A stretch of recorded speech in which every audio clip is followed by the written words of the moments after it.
Oh yeah, we're talking about how to be a rock star today, right? I'm always talking about how to blow your competition out of the water when it comes to serving your clients. So today I wanted to share with you 3 things that I do on the day of travel for my clients to look like a rock star. Okay, but I'm gonna take these puppies off because they're squashing my head. They're my sons.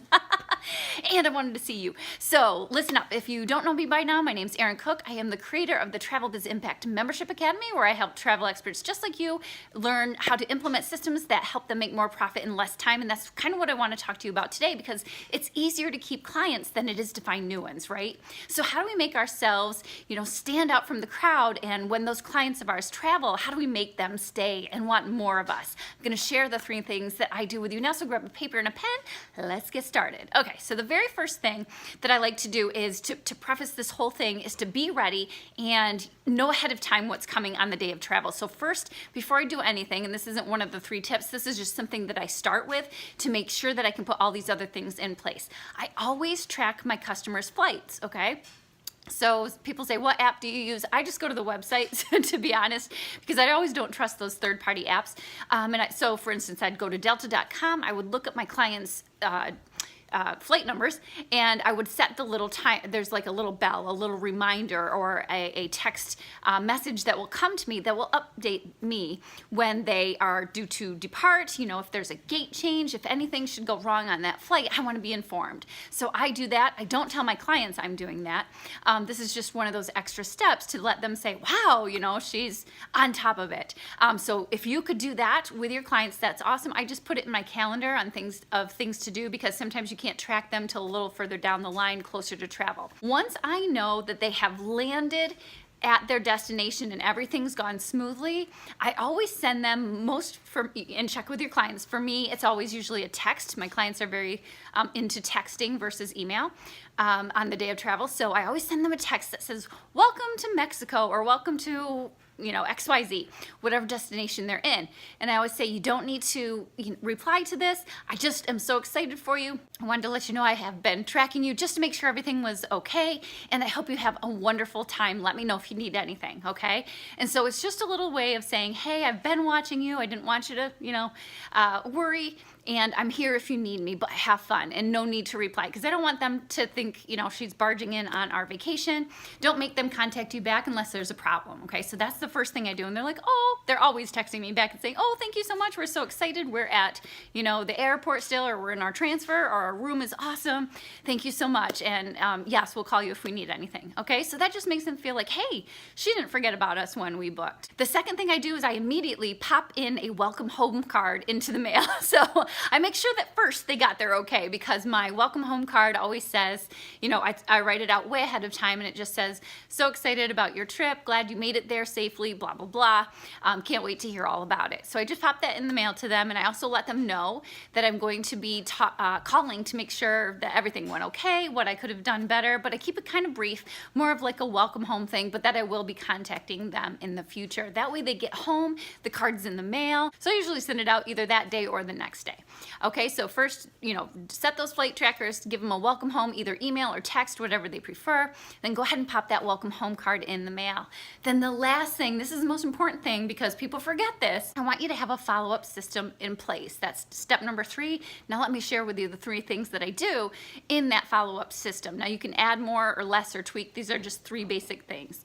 So the very first thing is like I did in the welcome home card that I send in the mail, I also send them a follow-up email or a text when they get home. I set it up ahead of time. If you're able to do that, that's a little bit easier than trying to remember. But I always have the first email say, hey, so glad you had fun in your, on your honeymoon or whatever.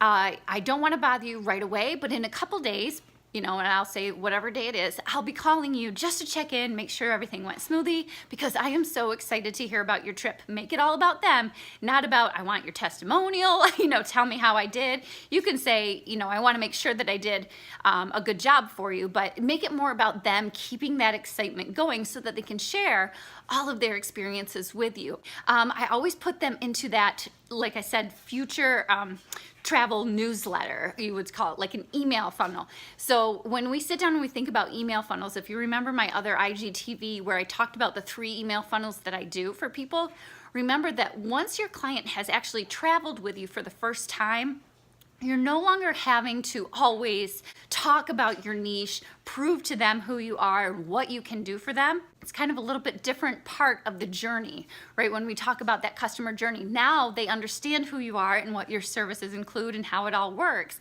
Now you need to keep them engaged and top of mind still with different types, maybe some more inspiration. Okay, now that you've been here, here's another place you can try, or here's some clients that recently went on a anniversary trip. Okay, if you deal with honeymooners, so maybe they can start planning that anniversary trip with you. See how that's a little bit different than going to a bridal show, getting those honeymoon names and saying, here's what I can do for your honeymoon. Or here's, all about all-inclusive vacations and maybe how they can be right for your honeymoon.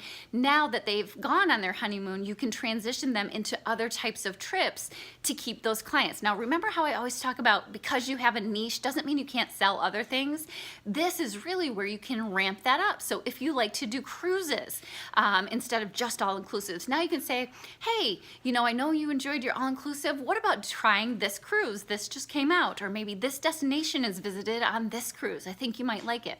Okay, so it's more of a showcasing of something that they can do in the future rather than preparing them for your actual service as you would at the beginning of a funnel. And then the last thing that I do is I always make sure on that day of travel that all of the dates are set up in my CRM for future contacts for them. And by that I mean their birth dates, because I send out birthday cards, anniversaries if they have them. I want to make sure their address, their mailing address is correct in the CRM, because with me, when I'm dealing with honeymooners, sometimes I have 2 addresses. So I need to make sure which one they're going to be staying at after they do get married, okay? So I double check all those dates and I make sure I schedule out those touch points, okay? Me, I'm a pen and paper girl. Most of my stuff I transpose onto a piece of paper in my binder, my Biz Boosting Bible.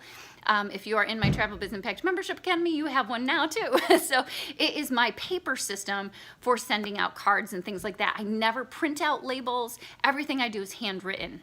That way I can follow up with my customers the entire year, on a personal level, saying I haven't forgotten about you.